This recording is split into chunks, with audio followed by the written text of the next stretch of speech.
Judges 16. Samson and Delilah.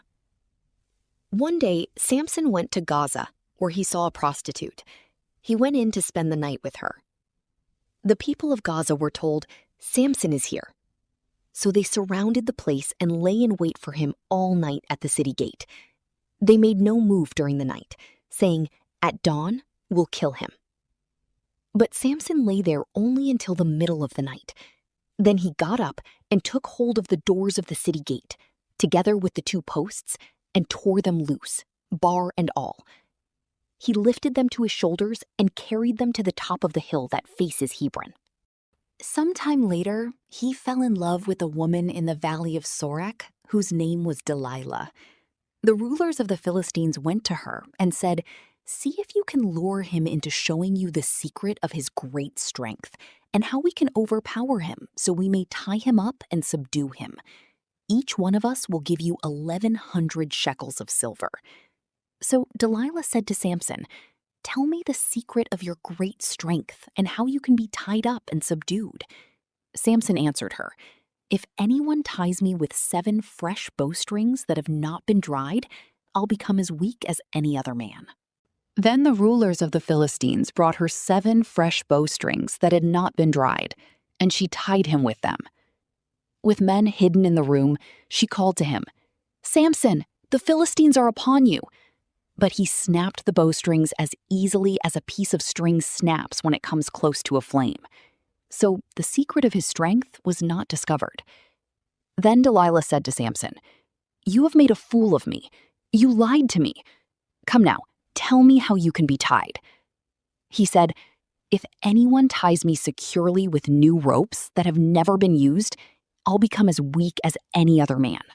So Delilah took new ropes and tied him with them. Then, with men hidden in the room, she called to him, "Samson, the Philistines are upon you." But he snapped the ropes off his arms as if they were threads. Delilah then said to Samson, "All this time you have been making a fool of me and lying to me. Tell me how you can be tied." He replied, "If you weave the 7 braids of my head into the fabric on the loom and tighten it with the pin, I'll become as weak as any other man." So while he was sleeping, Delilah took the 7 braids of his head, wove them into the fabric, and tightened it with the pin. Again she called to him, "Samson, the Philistines are upon you." He awoke from his sleep and pulled up the pin and the loom with the fabric. Then she said to him, "How can you say, 'I love you,' when you won't confide in me? This is the 3rd time you have made a fool of me and haven't told me the secret of your great strength." With such nagging, she prodded him day after day until he was sick to death of it. So he told her everything. "No razor has ever been used on my head," he said, "because I have been a Nazirite dedicated to God from my mother's womb. If my head were shaved, my strength would leave me, and I would become as weak as any other man."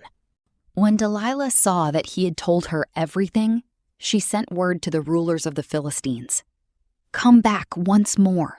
He has told me everything." So the rulers of the Philistines returned with the silver in their hands. After putting him to sleep on her lap, she called for someone to shave off the 7 braids of his hair, and so began to subdue him. And his strength left him. Then she called, "Samson, the Philistines are upon you." He awoke from his sleep and thought, "I'll go out as before and shake myself free." But he did not know that the Lord had left him. Then the Philistines seized him, gouged out his eyes, and took him down to Gaza. Binding him with bronze shackles, they set him to grinding grain in the prison. But the hair on his head began to grow again after it had been shaved. The death of Samson. Now the rulers of the Philistines assembled to offer a great sacrifice to Dagon, their god, and to celebrate, saying, "Our God has delivered Samson, our enemy, into our hands." When the people saw him, they praised their God, saying, Our God has delivered our enemy into our hands, the one who laid waste our land and multiplied our slain." While they were in high spirits, they shouted, "Bring out Samson to entertain us." So they called Samson out of the prison, and he performed for them. When they stood him among the pillars, Samson said to the servant who held his hand, "Put me where I can feel the pillars that support the temple, so that I may lean against them." Now, the temple was crowded with men and women. All the rulers of the Philistines were there, and on the roof were about 3,000 men and women watching Samson perform.